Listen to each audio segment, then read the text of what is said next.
Assalamualaikum warahmatullahi wabarakatuh. Bismillahirrahmanirrahim. Alhamdulillahirrabbilalamin. Wassalatu wassalamu ala asrafi anbiya'i wal mursalin Sayyidina wa maulana Muhammadin wa ala alihi wa sahbihi ajmain, amma ba'du. Puji dan syukur marilah kita panjatkan kehadirat Allah Subhanahu wa Ta'ala atas karunia-Nya kita bisa sama-sama berkumpul serta kita bisa bersilaturahmi secara online dalam keadaan aman fi amanillah serta dalam keadaan sehat walafiat. Mudah-mudahan setiap gerak langkah kita membuahkan pahala bagi kita semua, bisa menjadi penghapus dosa dan pengangkat derajat di hadapan Allah Subhanahu wa Ta'ala.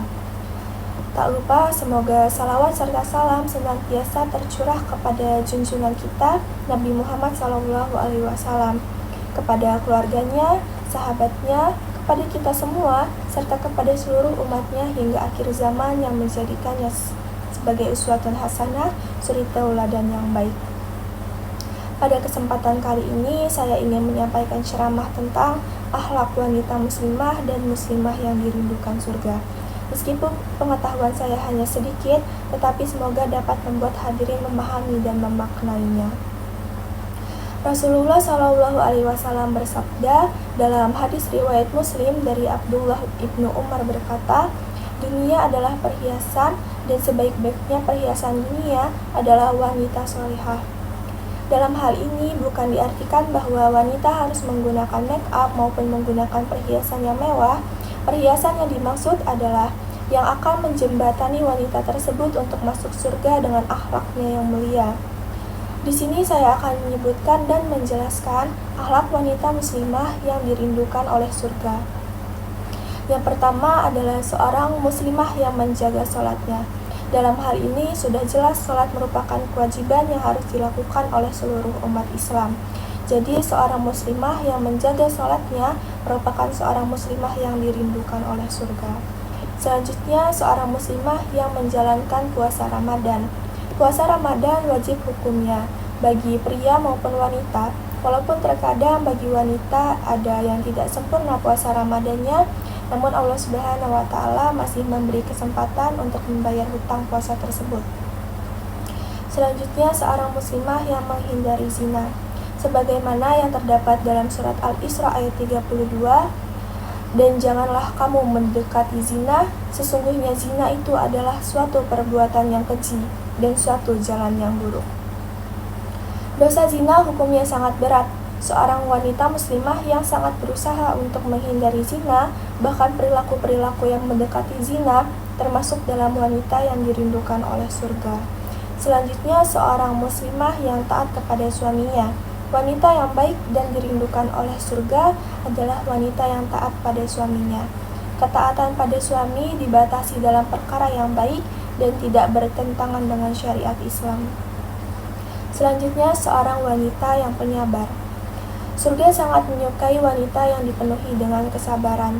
Jadi kita sebagai wanita harus senantiasa sabar dan ikhlas atas segala cobaan yang diberikan oleh Allah Subhanahu wa Ta'ala kepada kita. Karena cobaan yang kita dapat merupakan tanda kasih sayang yang diberikan oleh Allah Subhanahu wa Ta'ala kepada kita. Selanjutnya, wanita yang mendidik anak perempuannya dengan baik. Pahala bagi seorang ibu jika mendidik anak-anaknya menjadi anak yang soleh dan solehah. Karena kelak seorang ibu yang mendidik anak perempuannya dengan baik akan diangkat oleh Allah Subhanahu wa Ta'ala ke surganya Allah. Amin amin ya rabbal alamin. Selanjutnya adalah wanita yang sabar dalam menerima penyakit. Penyakit adalah ujian yang akan mensucikan kita dari dosa asal kita sabar dalam menghadapinya. Orang yang diberi ujian oleh Allah Subhanahu wa Ta'ala berupa sebuah penyakit, namun ia ridho dengan sakitnya dan yakin bahwa sakit tersebut adalah Allah Subhanahu wa Ta'ala yang menghendaki, sehingga ia menerima dengan sabar dan ikhlas, maka ia termasuk orang yang dirindukan oleh surga. Salah satu contoh yang dapat diteladani dari kesabarannya dalam menerima penyakit adalah Nabi Ayub alaihi salam. Selanjutnya adalah seorang wanita yang selalu mencari ridho suami. Mencari ridho suami adalah hal yang sangat dianjurkan oleh Rasulullah untuk para wanita. Dan inilah salah satu akhlak wanita yang sangat yang selalu dirindukan surga. Dalam sebuah hadis, Rasulullah SAW pernah menjelaskan bahwa wanita penghuni surga adalah wanita yang selalu bisa mencari ridho suaminya saat suaminya sedang marah atau saat ia sedang marah kepada suaminya. Selanjutnya adalah wanita yang tidak menyakiti orang lain.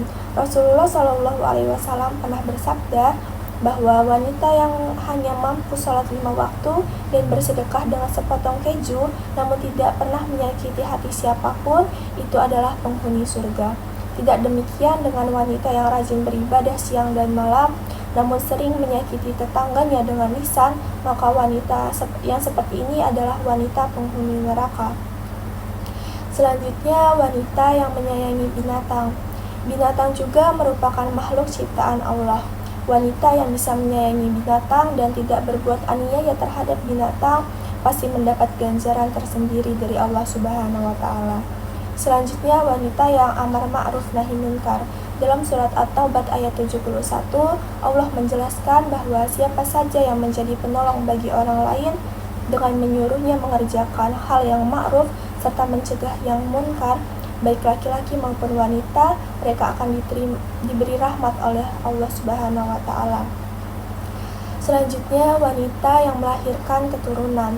Wanita yang melahirkan keturunan dan bisa mendidik anak-anaknya hingga menjadi anak-anak yang saleh dan solehah akan diberi kedudukan istimewa di dalam Islam. Begitulah penjelasan Rasulullah SAW. Dan yang terakhir, berbakti kepada kedua orang tuanya. Orang tua adalah dua orang yang wajib untuk dihormati. Baik laki-laki maupun wanita wajib berbakti kepada orang tuanya. Dalam Islam, berbakti kepada orang tua adalah amalan yang fardu kifayah. Wanita yang berhasil berbuat baik dan berbakti kepada orang tua tentulah menjadi wanita penghuni surga yang diridhoi oleh Allah Subhanahu wa Ta'ala. Akhir kata, sampailah ceramah ini pada bagian penutup. Sebagaimana tidak ada gading yang tidak retak, apa yang saya sampaikan tadi juga pasti tidak luput dari kekurangan dan kesalahan. Saya meminta maaf dan kepada Allah saya memohon ampun. Semoga apa yang saya sampaikan dapat bermanfaat bagi kita semua, terkhusus bagi diri saya pribadi. Wassallallahu ala Muhammad wa ala alihi wasallim. Wa akhiru dawana anilhamdulillahirabbil alamin. Semoga salawat dan salam tercurah kepada Nabi Muhammad beserta keluarga dan sahabatnya. Dan sekian penutup dari ceramah ini. Segala puji bagi Allah Tuhan semesta alam. Wassalamualaikum warahmatullahi wabarakatuh.